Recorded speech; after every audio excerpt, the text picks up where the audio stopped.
Cruise ship plus modern pirates plus maritime warfare. I booked the cruise to honor my late wife's memory, not to make friends with strangers who wanted to party their way across the Caribbean. The staff treated me like a depressed old man who needed constant cheering up. Then pirates attacked our ship, and my 30 years of Navy experience became the difference between 2,000 passengers going home safely or never going home at all. My name is Captain William Hayes. I'm 62 years old, and this story isn't just about pirates and naval warfare. It's about grief, isolation, and how sometimes the person everyone wants to fix is exactly the person who doesn't need fixing. He just needs the right moment to show what he's capable of when everything depends on it. Margaret always wanted to take a Caribbean cruise. For 38 years of marriage, she'd clip articles from travel magazines about luxury ships, pristine beaches, and tropical sunsets. She'd show me photos of couples dancing on deck under the stars, families laughing at dinner tables, elderly people finally living their dreams. "When you retire, Billy," she'd say, using the name only she was allowed to use, "we're going to take the most beautiful cruise we can afford. 7 days in paradise, just you and me." I'd promise we would someday, when my Navy career was over and we had time to be tourists instead of military family constantly moving from base to base, deployment to deployment. 30 years of service meant 30 years of delayed promises, postponed dreams, and we'll do it next year conversations. Margaret never got to see next year. The cancer came fast and aggressive, giving us 4 months instead of the decades we'd planned together. She spent her final weeks in a hospital bed instead of on a cruise ship deck, watching morphine-induced dreams instead of Caribbean sunsets. Her last coherent words to me were, "Take the cruise anyway, Billy. See those sunsets for both of us." 6 months after the funeral, I booked a 7-day Caribbean cruise aboard the Majestic Princess, the exact same ship Margaret had circled in travel brochures for years. Not because I wanted a vacation, but because I'd made a promise to a dying woman, and keeping promises to Margaret was the only thing that still made sense in a world that felt empty without her. I wasn't looking for fun, friendship, or recovery from grief. I was looking to fulfill an obligation to the only person who'd ever understood me completely. The cruise staff had different ideas about what I needed. The Majestic Princess was everything Margaret had imagined, a floating city with 22 passengers and 800 crew members, featuring 15 restaurants, 6 pools, a theater, casino, spa, fitness center, and enough activities to keep hyperactive teenagers busy for months. It was also everything I wasn't equipped to handle as a grieving widower who'd spent 3 decades in military environments where small talk was rare and emotional processing happened in private. My cabin was on deck 7, starboard side, with a balcony overlooking the ocean. I'd specifically requested isolation, no connecting rooms, no proximity to family areas, no forced interaction with other passengers. I wanted to complete Margaret's cruise in peace, take photos of the sunsets she'd never see, and return home having honored her memory without subjecting other vacationers to my grief. The cruise staff had other plans. From the moment I boarded in Fort Lauderdale, it was clear that a solitary male passenger over 60 was viewed as a problem to be solved rather than a customer to be accommodated. "Welcome aboard, Mr. Hayes," chirped cruise director Amanda Peterson, a relentlessly cheerful woman in her 30s whose job seemed to be ensuring that no passenger remained unengaged for more than 5 minutes. "I see you're traveling alone. We have wonderful programs for singles group dinners, dance lessons, social mixers. You're going to have such a great time." "Thank you, but I prefer to keep to myself." "Oh, nobody keeps to themselves on a cruise. That's not what cruises are for. We're all one big happy family here." Amanda's enthusiasm was genuine but misguided. She saw a sad old man who needed cheering up, not a naval officer who'd learned to find comfort in solitude and had specific reasons for being on this ship that didn't involve making friends with strangers. But explaining that I was honoring my dead wife's dreams would have invited sympathy conversations I wasn't prepared to have with people whose vacation happiness shouldn't be burdened by someone else's grief.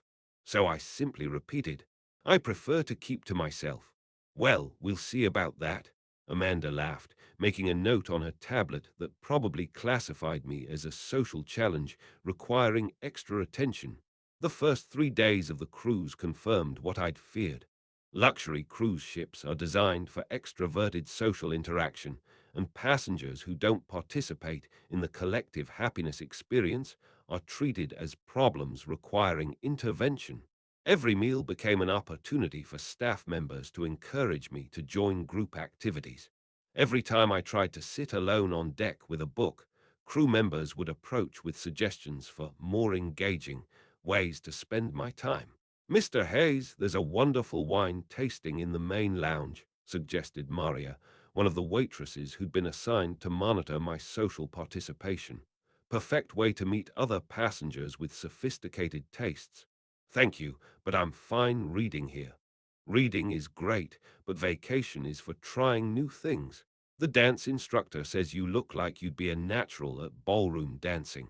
The dance instructor had never spoken to me, but apparently my physical bearing suggested untapped potential for partnership dancing with strangers while grieving my wife of 38 years. I appreciate the suggestion, but I'm not interested in dancing. Maria's expression shifted to the kind of concerned sympathy reserved for people who weren't embracing life properly. Mr. Hayes, are you having a good time on your cruise? The question was loaded with implications. If I answered honestly that I was here to honor a promise to my deceased wife and had no interest in having a good time in the conventional sense, it would trigger counseling-level interventions from staff trained to fix unhappy passengers. I'm having exactly the experience I came for, I said, which was true but apparently not satisfactory. Well, if you change your mind about joining activities, just let me know.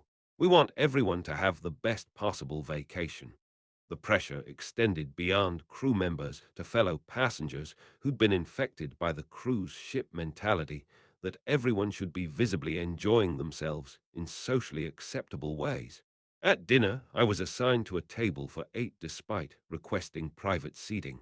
My table mates, two retired couples from Ohio and a pair of widowed sisters from Michigan, took it upon themselves to draw me into conversation and group bonding activities. William, you should join us for the Broadway review tonight, suggested Carol, one of the Ohio wives. It's going to be spectacular, and you look like you'd appreciate good entertainment. Thank you, but I plan to turn in early. Turn in early. On a cruise, her husband Dave looked genuinely confused by the concept. That's like going to Disney World and taking a nap.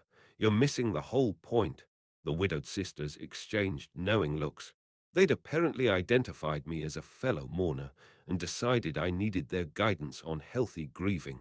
William, said the older sister Helen, I lost my husband 3 years ago, and I understand how hard it can be to embrace joy again. But Robert wouldn't want me to sit alone in my cabin feeling sorry for myself.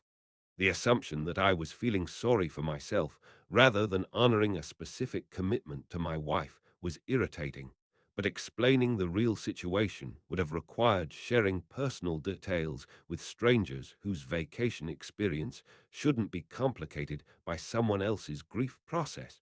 I appreciate your concern, but I'm managing my grief in my own way. Well, your way seems pretty lonely, observed the younger sister, Janet. Maybe what you need is to open yourself up to new friendships and experiences. By the fourth day, my reputation as the unfriendly loner who wouldn't participate in cruise ship culture had spread throughout the social network of passengers and crew who saw my isolation as either a challenge to overcome or a problem requiring intervention. I overheard conversations about the bitter old man at table 12 who needed cheering up and the antisocial passenger on deck 7 who was bringing down the mood with his refusal to engage with others. None of them understood that I wasn't antisocial or bitter. I was completing a mission that required solitude and reflection rather than forced interaction with people whose vacation happiness wasn't my responsibility. But their misunderstanding of my motivations was about to become irrelevant because the Caribbean Sea had dangers that made social awkwardness seem trivial by comparison. On the fifth day of the cruise, while other passengers were participating in poolside games and drink contests, I was in my cabin reviewing maritime security reports I downloaded before departure. 30 years of naval intelligence training had conditioned me to research potential threats in any operational environment, even vacation environments. What I learned was concerning enough to override my preference for avoiding interaction with ship's personnel. The waters between Jamaica and the Cayman Islands, where we were currently sailing, had experienced a 400% increase in piracy incidents over the past 18 months. Modern pirates using high-speed boats, GPS tracking, and automatic weapons to board cruise ships, cargo vessels, and private yachts in international waters, where response times from Coast Guard or military forces could be hours rather than minutes. Unlike the romanticized pirates of historical fiction, modern maritime criminals were well organized, technologically sophisticated, and ruthlessly efficient. They boarded vessels using grappling hooks and fast ropes, controlled passengers and crew using psychological intimidation and violence, and extracted maximum value through ransom demands, cargo theft, and human trafficking operations. Most concerning was intelligence indicating that several pirate groups had shifted focus from cargo ships to passenger vessels. Recognizing that cruise ships carried higher value targets, wealthy tourists carrying cash, jewelry, and electronic devices, plus potential hostages whose families could pay substantial ransoms for their safe return. The Majestic Princess, with 22 passengers from affluent demographics and minimal security measures, was an ideal target for criminal organizations that had studied cruise ship vulnerabilities and developed specific tactics for maritime hijacking operations. I attempted to share this intelligence with the ship's security chief, a former police officer named Tony Rodriguez, who was responsible for passenger safety and emergency response coordination. Chief Rodriguez, I wanted to discuss maritime security concerns for this sailing route. Oh, you're the guy who keeps to himself, right? What kind of concerns? Piracy activity in the Jamaica-Cayman corridor has increased significantly. Current intelligence suggests cruise ships are being actively targeted by organized criminal groups with military-grade equipment and tactics. Rodriguez looked at me like I was another paranoid passenger who'd watched too many action movies and confused fiction with reality. Sir, I appreciate your interest in security, but we have professional protocols for handling maritime safety. Piracy isn't really a concern in these waters. Chief, I have 30 years of naval intelligence experience, including maritime security operations. The threat analysis indicates elevated risk levels that warrant increased vigilance and preparation. Naval intelligence, ha! Well, this is a cruise ship, not a warship. Our biggest security concerns are usually drunk passengers and petty theft, not pirates. Rodriguez was professionally dismissive but not hostile. In his experience, retired military passengers often developed security obsessions that didn't match the reality of luxury cruise operations. Chief, I understand your position, but the intelligence suggests, sir, I've got everything under control. Why don't you try to relax and enjoy your vacation? Maybe join some activities, meet some people. You'll have a much better time if you stop worrying about things that aren't going to happen. Rodriguez's advice was well-intentioned, but based on assumptions about cruise ship security that didn't account for the evolving threat environment in Caribbean waters. I returned to my cabin and continued monitoring maritime security channels, hoping that my intelligence assessment was overly cautious and that Chief Rodriguez's confidence in routine security protocols was justified. But 30 years of naval service had taught me that hope wasn't a strategy, and that professional paranoia often meant the difference between coming home safely and not coming home at all. Day 6, 2:47 a.m. I was reviewing photos of Caribbean sunsets I'd taken for Margaret when the ship's motion changed in a way that triggered every combat instinct I'd developed over 3 decades of naval service. The Majestic Princess had reduced speed and was executing what felt like evasive maneuvers, course corrections that didn't match our scheduled heading toward Grand Cayman. Through my balcony window, I could see searchlights in the distance that weren't from other cruise ships or commercial vessels. Those were high-powered tactical lights used by fast attack craft conducting intercept operations. I was reaching for the emergency communication system when the ship's lights went out completely. Total blackout, emergency power only, the kind of systematic electrical failure that doesn't happen accidentally on modern cruise ships with multiple backup systems. Someone had cut our power deliberately, using techniques that required knowledge of maritime electrical systems and access to restricted areas of the ship. Pirates. Professional, well-equipped, tactically sophisticated pirates who'd done this before. The first explosions came from the lower deck's flashbang grenades designed to disorient security personnel and passengers during the initial boarding phase. Then automatic weapons fire, not aimed at people, but fired into the air to establish psychological dominance and demonstrate serious firepower. Over the ship's emergency communication system, a voice spoke in accented English that was calm, controlled, and absolutely terrifying in its matter-of-fact tone. Attention passengers and crew. This vessel is now under the control of armed security forces. You will remain in your cabins with lights off and doors locked.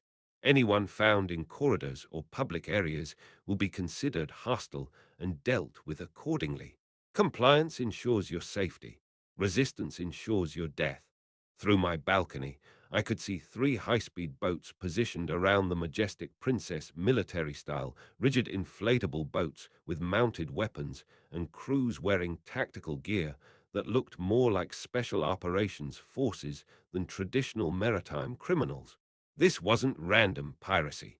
This was a coordinated military-style assault by people who'd planned this operation with professional-level intelligence and preparation. From my cabin phone, I tried reaching the bridge, security office, and cruise director. All communication lines were dead except for basic ship-to-ship emergency radio, which was broadcasting continuous distress signals that would take hours to bring help in international waters. We were on our own, 22 passengers and 800 crew members under attack by professionals who'd done this before and knew exactly how to control a cruise ship with minimum resistance and maximum efficiency. That's when I realized that my antisocial behavior and preference for isolation had accidentally given me tactical advantages that no one else on the ship possessed. I was the only passenger who'd researched the security threats. I was the only person with military training relevant to maritime warfare.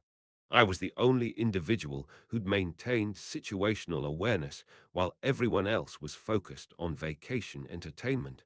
Most importantly, I was the only passenger the pirates didn't know about because I'd avoided all social activities and group gatherings where they might have conducted reconnaissance on high-value targets.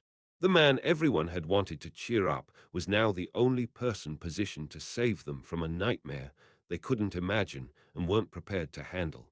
While 3,000 people huddled in their cabins hoping for rescue that was hours away, I was conducting surveillance of enemy positions using movement techniques learned in combat zones where getting caught meant death. Moving through the ship required understanding its layout like a tactical environment rather than a vacation facility. Service corridors, maintenance areas, crew-only passages, spaces I'd explored during my solitary wanderings while other passengers were attending organized activities. The pirates had positioned themselves efficiently. Teams on each major deck controlling passenger areas, technical specialists in the engine room and bridge maintaining control of ship systems, and roving patrols to prevent organized resistance by crew or passengers. Their equipment was military grade: automatic weapons, night vision systems, communication gear, and explosive devices that indicated training and resources far beyond typical maritime criminals. But they'd made one crucial error in their operational planning. They'd assumed that controlling the obvious authority figures, captain, security chief, senior crew, would prevent any organized resistance from passengers they viewed as helpless tourists. They hadn't planned for a Navy intelligence officer who'd been conducting his own security assessment and was prepared to treat the ship as a combat environment rather than a vacation facility. From my reconnaissance, I identified 12 pirates total, four-person teams on decks 5, 7, and 9 controlling passenger areas, plus technical specialists maintaining control of critical ship systems. Professional deployment, good communication discipline, effective positioning to control access routes and prevent passenger movement. But their tactical doctrine was designed for controlling frightened civilians, not fighting someone with equivalent training who understood their methods and could turn their assumptions against them. The question wasn't whether I could engage them successfully. 30 years of naval combat training had prepared me for exactly this kind of maritime warfare scenario. The question was whether I could do it while protecting 3,000 innocent people who would become casualties if the situation escalated beyond the pirates' ability to maintain control. That required converting a luxury cruise ship into a tactical environment where civilian protection was possible and pirate operational capability could be systematically neutralized. It also required help from passengers and crew who'd spent 6 days treating me as an antisocial loner who needed to be fixed rather than a military professional whose skills might be relevant when their lives depended on it. Establishing communication with potential allies meant violating the pirates' lockdown orders and risking exposure of my activities. But one-man operations against 12 professional criminals weren't realistic when civilian protection was the primary mission objective. I started with crew members who had access to ship communications and might have military or law enforcement backgrounds relevant to the tactical situation. Tony Rodriguez, the security chief who dismissed my intelligence warnings, was locked in his security office under guard by two pirates who'd taken control of the ship's surveillance and communication systems. But Maria, the waitress who'd been trying to encourage my social participation, lived in crew quarters on deck 3 that weren't under direct pirate surveillance. Her cabin was accessible through service corridors I'd mapped during my solitary explorations. "Maria," I whispered through her door, "this is William Hayes from Table 12. I need to speak with you about the emergency situation." "Mr. Hayes, the passengers are supposed to stay in their cabins. It's too dangerous to be in the corridors." "Maria, I have military training that's relevant to our current situation. We need to organize resistance to these pirates, and I need help identifying crew members with security or military experience."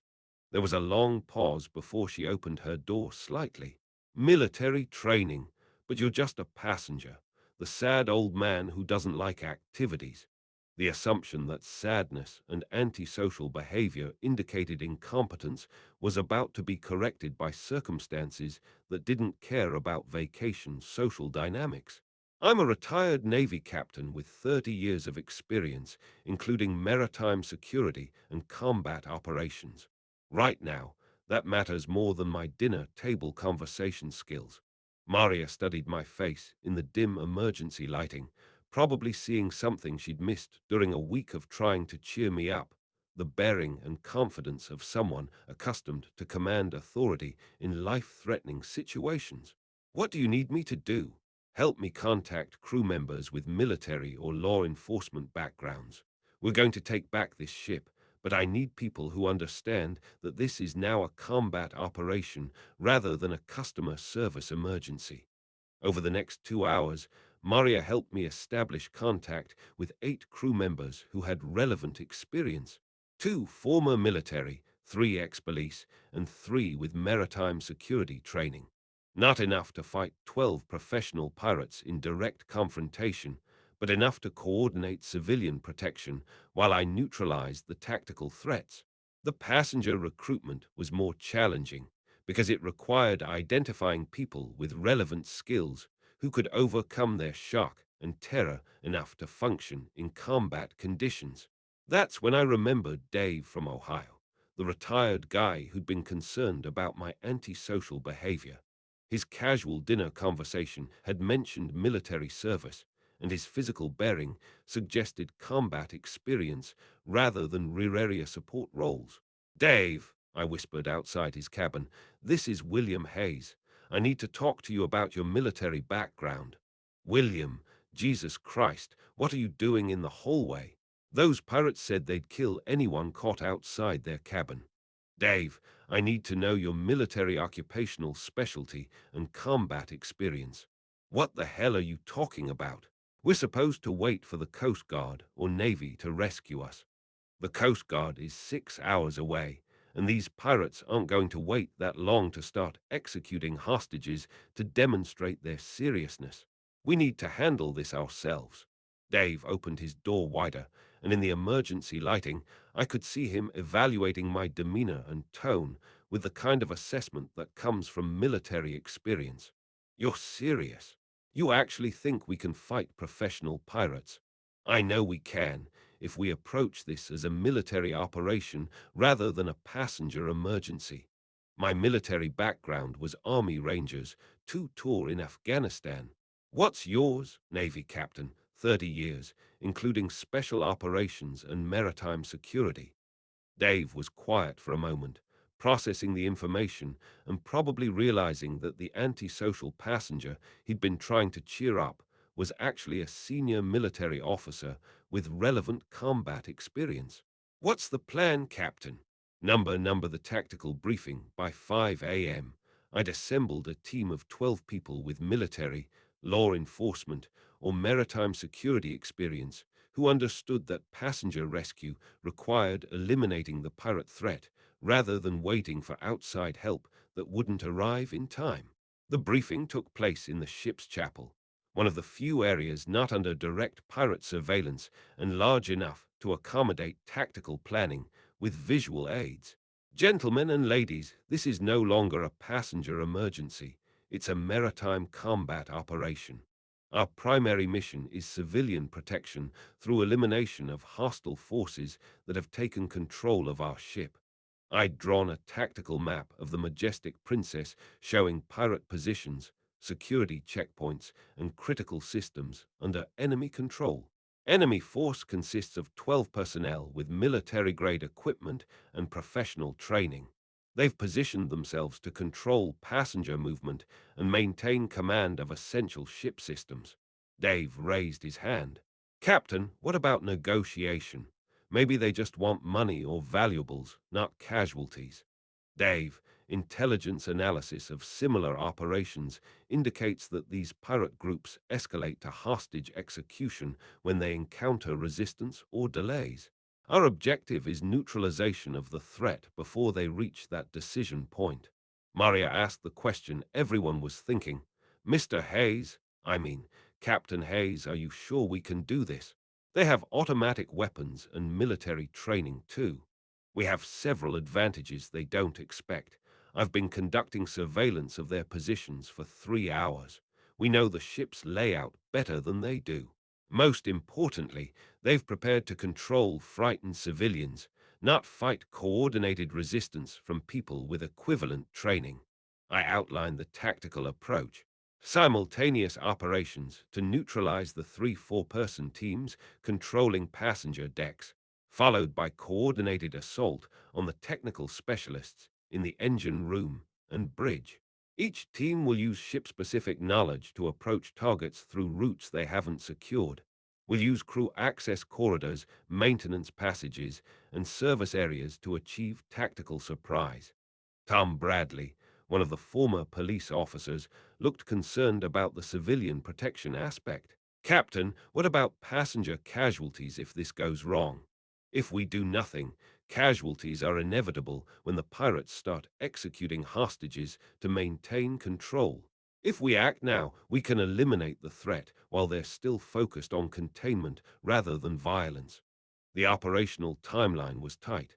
Neutralize deck security teams by 6 a.m., retake control of bridge and engine room by 6:30 a.m., establish communication with Coast Guard for backup assistance by 7 a.m.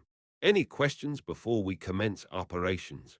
Helen, one of the widowed sisters who'd been concerned about my antisocial behavior, had somehow joined our group and was looking at me with an expression I hadn't seen since Margaret died, respect for competence rather than sympathy for grief. Captain Hayes, I owe you an apology. We all thought you were just a sad old man who needed cheering up. We had no idea you were this. Ma'am, I appreciate the sentiment, but right now, what matters is getting everyone home safely. We can discuss personality assessments later. But her words reminded me of something important. The people I was about to risk my life to protect had spent a week treating me like a problem to be fixed rather than a resource to be valued. They'd assumed that grief and isolation indicated incompetence rather than focused preparation for situations exactly like this one. In 30 minutes, those assumptions would be tested by circumstances where vacation social skills mattered less than maritime combat training. 6 a.m. The assault began simultaneously on 3 decks with coordinated attacks designed to overwhelm pirate security teams before they could coordinate response or threaten passenger hostages. Deck 5 team. Dave and 2 former military crew members approaching through service corridors that connected to the main dining hall where 4 pirates had established a control point overlooking 200 passengers locked in their cabins. Deck 7 team, Tom Bradley and 2 ex-police crew members moving through maintenance areas toward the casino where pirates had positioned themselves to control midship passenger access. Deck 9 team, 3 maritime security crew members approaching the theater complex where the remaining pirates were maintaining oversight of upper deck passengers and monitoring for potential resistance. My role was tactical coordination and reserve response for whichever team encountered unexpected resistance or required immediate support. The advantage of simultaneous operations was that pirates couldn't reinforce each other without abandoning their assigned control areas. The disadvantage was that if any team was detected before engagement, the entire operation would be compromised and passenger casualties would be inevitable. 6:05 a.m. Deck 5 engagement. Dave's team successfully surprised 2 pirates in the dining hall, using ship knowledge to approach through kitchen service areas that weren't part of their security perimeter. 2 hostiles neutralized, no friendly casualties, but automatic weapons fire alerted other pirate teams that organized resistance was underway. 6:07 a.m. Deck 7 engagement. Tom's team encountered heavier resistance at the casino position. Pirates had better defensive positioning and returned fire while calling for backup from technical specialists in the engine room. 6:09 a.m. Deck 9 engagement. Maritime security team successfully eliminated 2 pirates in the theater area but took casualties when enemy reinforcement arrived faster than expected. The operation was succeeding tactically, but creating new problems strategically. Pirates in the bridge and engine room now knew they were under coordinated attack and were implementing contingency plans that included threats to essential ship systems.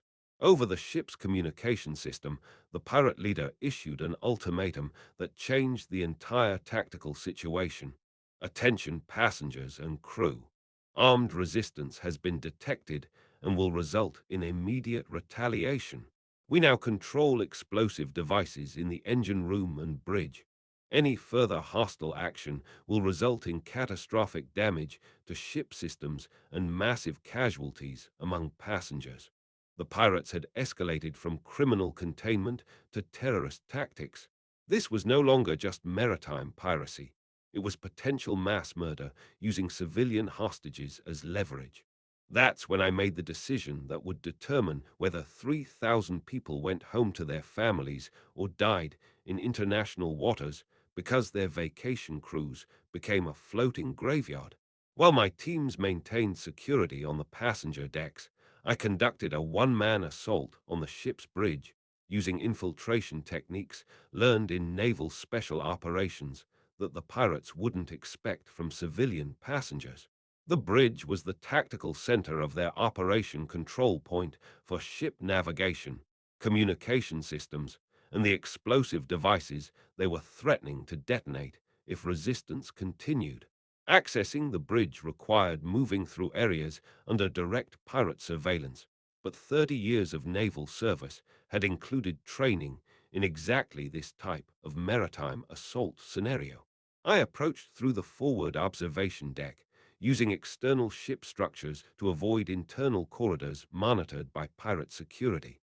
Climbing equipment was available in the ship's emergency gear, and my knowledge of naval vessel architecture translated well to cruise ship design.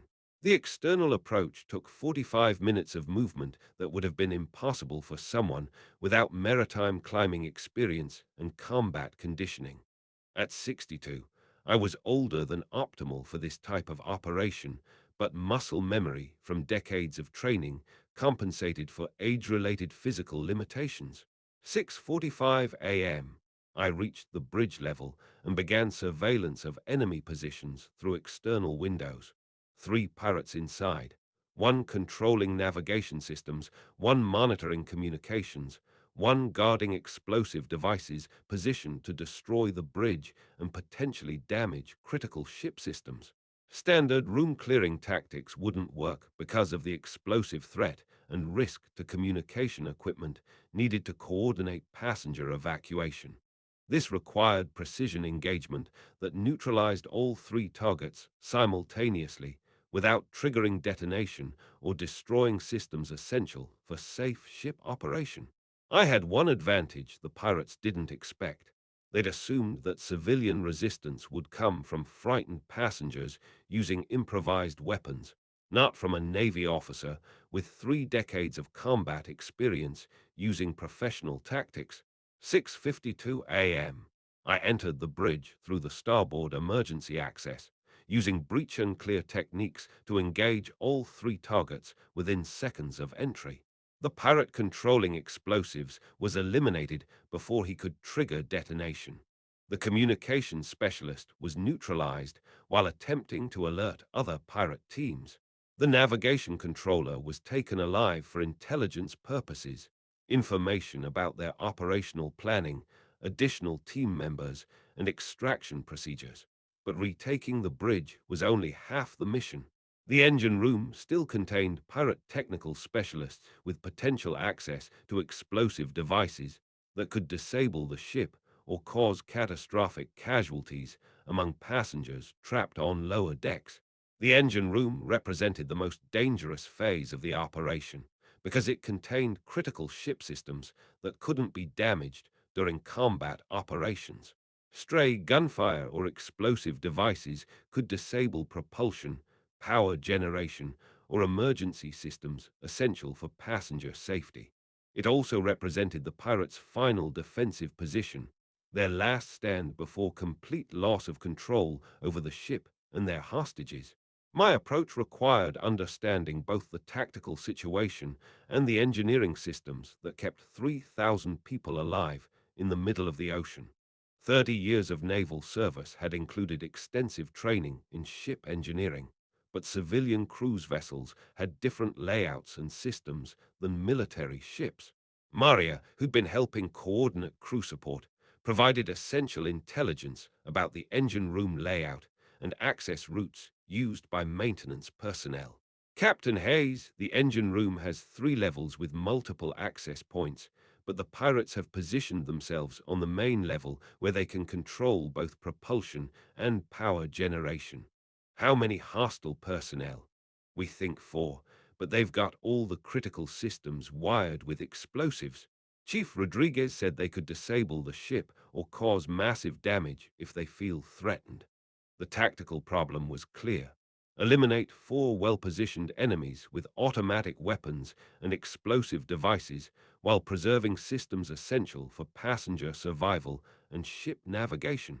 This required an approach that neutralized the threat without triggering catastrophic damage to ship systems or passenger areas adjacent to the engine room. 7:15 a.m. I entered the engine room through a maintenance access that connected to the ventilation system, using routes that maintenance crew used for routine operations, but weren't part of normal security perimeter. The pirates had positioned themselves well, overlapping fields of fire, good communication with each other, and easy access to explosive devices positioned on critical systems. But they'd made one crucial error in their defensive planning. They'd assumed that any assault would come through main access routes, not from maintenance areas that required technical knowledge to navigate safely. My approach used the engine room's complexity as concealment, moving through areas between major systems where maintenance personnel normally worked, but that provided tactical advantage for someone who understood both the engineering layout and combat positioning. 7:23 a.m. First engagement. Pirate monitoring power generation systems eliminated from concealed position without alerting other team members. 7:25 a.m. Second engagement. Pirate controlling propulsion systems neutralized while separated from explosive devices by his positioning to monitor multiple control panels. 7:28 a.m. Third and fourth engagements. Simultaneous assault on remaining pirates who had positioned themselves near explosive devices and were prepared to trigger catastrophic damage if they detected incoming assault. This required precision timing and placement to eliminate both targets before either could activate detonation systems that would kill hundreds of passengers and disable the ship in international waters. The engagement lasted 11 seconds. When it was over, all 4 pirates were neutralized, explosive devices were secured, and critical ship systems were undamaged. But the most important result wasn't tactical. It was the moment when I re-established communication with the Coast Guard and confirmed that the Majestic Princess was back under legitimate control with all passengers and crew safe. 7:45 a.m. The last pirate team was eliminated, explosive devices were neutralized, and ship systems were restored to normal operation. 3,000 passengers and crew members were alive and safe because the antisocial loner they'd been trying to cheer up turned out to be exactly the right person in exactly the right place when their lives depended on professional military training. The Coast Guard response arrived at 9:30 a.m., 2 hours after the threat had been eliminated, confirming that external rescue wouldn't have been available in time to prevent casualties if the pirate operation had proceeded according to their timeline. Captain Morrison, the ship's commanding officer who'd been held hostage on the bridge, was the first person to acknowledge what had actually happened. Ladies and gentlemen, I want you to understand what just occurred. Captain William Hayes, a passenger who was traveling alone and who many of you may have noticed keeping to himself, just conducted a solo military operation that saved every life on this ship. Captain Hayes is a retired Navy officer with 30 years of service, including maritime security and combat operations. While we were hoping for rescue, he was conducting reconnaissance of enemy positions and organizing resistance that eliminated 12 professional pirates who were prepared to kill passengers to maintain control. The announcement over the ship's communication system was followed by something I hadn't experienced since Margaret's funeral. Complete silence from 3,000 people processing information that challenged their assumptions about who they'd been sharing the ship with for 6 days. Amanda Peterson, the cruise director who'd been concerned about my antisocial behavior, was the first to respond publicly. Captain Hayes, I owe you an apology on behalf of all of us. We thought you were just a sad passenger who needed cheering up. We had no idea you were protecting us by staying alert and prepared while we were focused on vacation activities. Dave from Ohio, who'd participated in the tactical operation, addressed the broader issue. Folks, I spent 6 days thinking Captain Hayes was unfriendly and antisocial because he didn't want to join group activities. Now I understand he was conducting security assessment and maintaining combat readiness while we were playing shuffleboard and attending dance classes. This man saved our lives because he approached this cruise as a potential tactical environment rather than just a vacation, and because he had training and experience that none of us recognized or appreciated. But the comment that affected me most came from Helen, one of the widowed sisters who'd been concerned about my grief management. Captain Hayes, I understand now why you needed solitude and reflection rather than social activities. You weren't avoiding people because you were broken or antisocial. You were honoring your wife's memory in your own way while maintaining the professional awareness that kept all of us safe. I'm sorry we tried to fix something that wasn't broken. The FBI and Navy criminal investigation that followed revealed the full scope of what we'd narrowly avoided and confirmed that my pre-cruise intelligence analysis had been accurate in every detail. The pirate organization was part of an international criminal network that had conducted similar operations against 17 cruise ships over the past 2 years, with escalating violence when they encountered resistance or delays in their operational timeline. Their plan for the Majestic Princess included executing 50 passengers as a demonstration of their seriousness, followed by ransom demands for the remaining survivors and eventual scuttling of the ship to eliminate witnesses. FBI Special Agent Sarah Martinez, who led the investigation, met with me during debriefing sessions that confirmed my tactical decisions had prevented mass casualties. Captain Hayes' intelligence analysis of this organization's previous operations indicates that passenger casualties would have begun within 4 hours of initial boarding.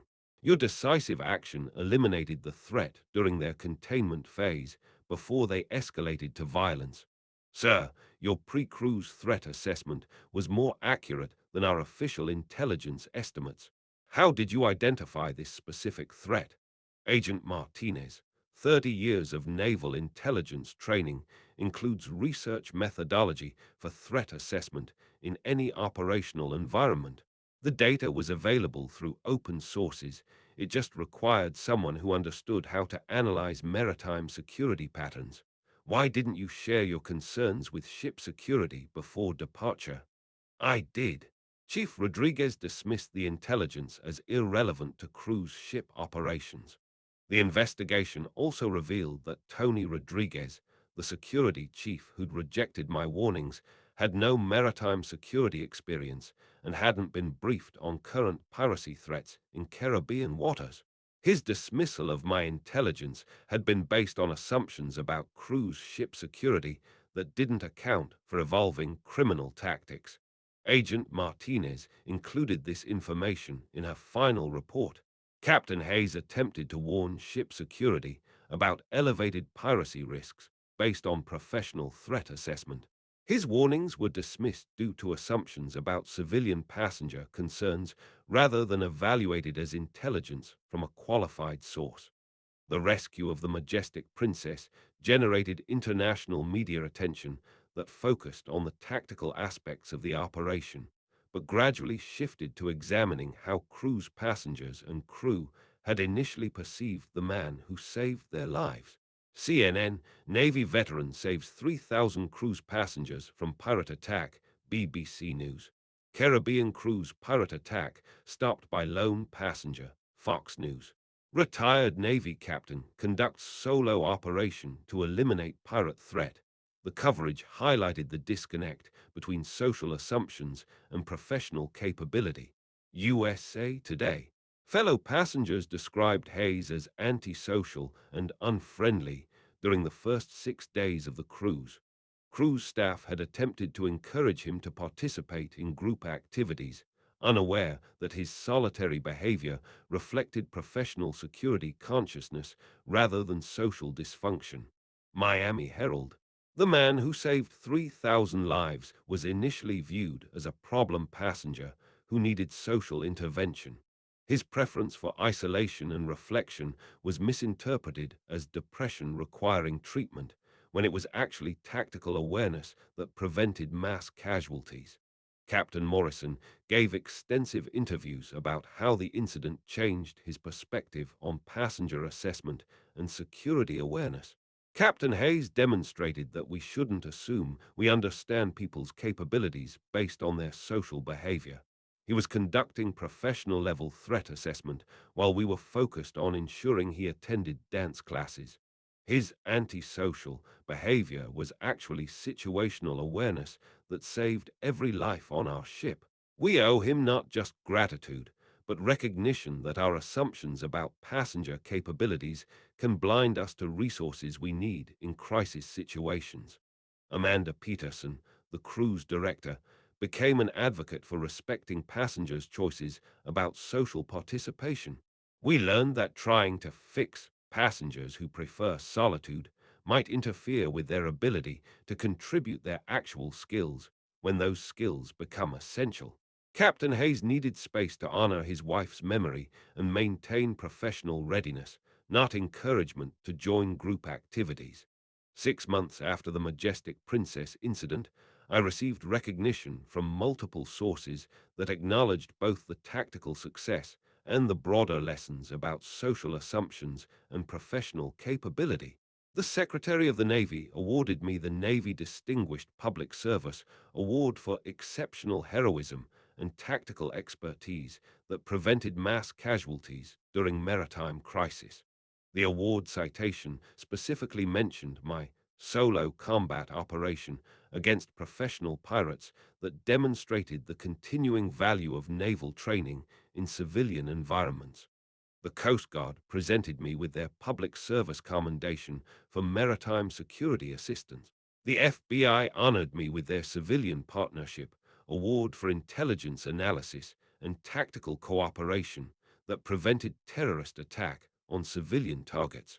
But the recognition that meant most came from my fellow passengers and the cruise industry itself. Royal Caribbean International offered me a position as maritime security consultant, helping develop threat assessment protocols and passenger security awareness programs for their global fleet. Captain Hayes, said CEO Michael Bailey during the offer presentation, your experience demonstrates that we need to recognize and utilize the professional capabilities that passengers bring aboard our ships, rather than assuming everyone needs the same vacation experience. The cruise line also established the Margaret Hayes Memorial Fund for Military Family Support Services, honoring my wife's memory, while acknowledging that my solitary cruise behavior had been about grief processing and professional preparation rather than antisocial dysfunction. More importantly, the incident led to industry-wide changes in how cruise lines approach passenger security and threat assessment. All ships now include retired military and law enforcement personnel in emergency response planning. Passenger Manifest Review identifies individuals with relevant security experience. Cruise staff training emphasizes recognizing professional capabilities rather than assuming social participation preferences indicate personal problems.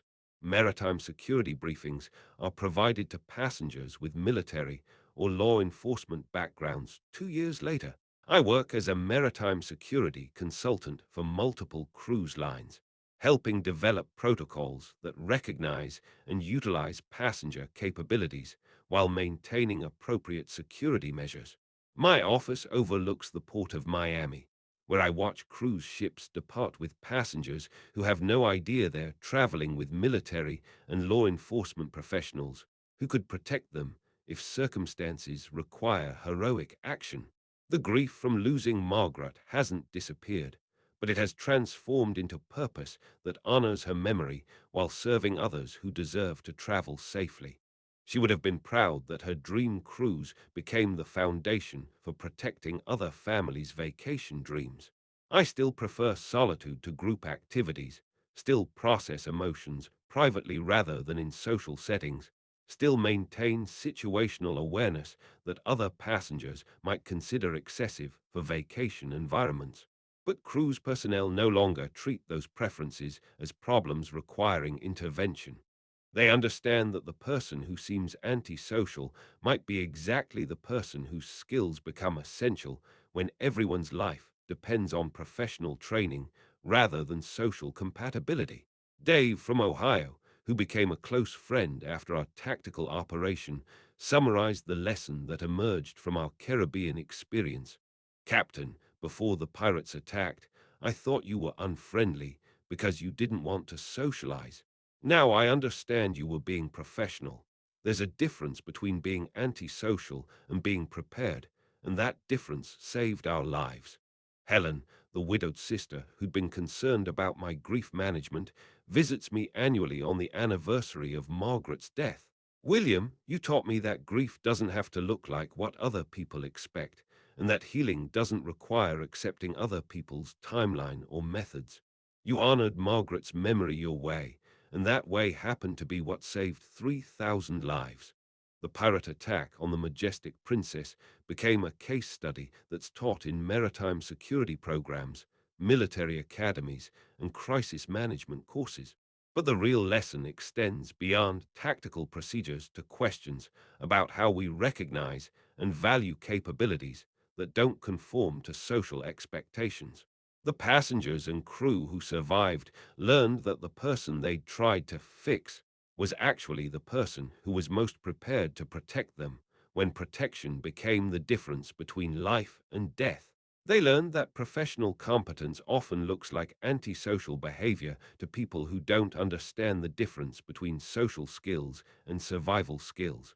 Most importantly, they learned that grief, solitude, and professional awareness aren't problems requiring intervention.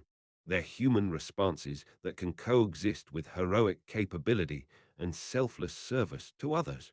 The respect I have now isn't based on gratitude for one successful operation or sympathy for my personal loss. It's based on recognition that military training, professional preparation, and personal discipline retain their value regardless of social participation or emotional processing styles. Margaret never got to see the Caribbean sunsets she'd dreamed about, but her memory was honored by an experience that proved love, service, and sacrifice can take forms that don't match other people's expectations. The cruise she'd wanted became the mission that defined the rest of my life, protecting innocent people who deserve to pursue their dreams safely, whether those dreams involve tropical vacations or just getting home to their families. Sometimes the person who seems least interested in joining the group is exactly the person the group needs most when circumstances require capabilities that can't be learned from vacation activities or social interaction. The pirates learned that lesson too late. The passengers and crew of the Majestic Princess learned it just in time.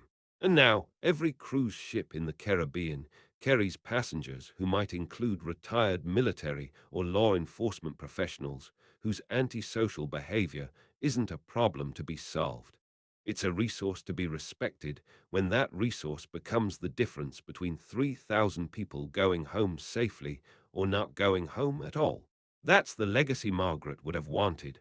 A world where love, service, and protection take whatever forms are necessary to keep innocent people safe, even when those forms don't look like what society expects from vacation social dynamics. The respect lasts because it was earned in circumstances where social assumptions met life and death reality, and reality won. When pirates board your ship in international waters, the person you want on your side isn't the life of the party. It's the professional who's been prepared for exactly that situation his entire adult life. Even if that professional happens to be honoring his deceased wife's vacation dreams while maintaining combat readiness that everyone else mistook for antisocial behavior.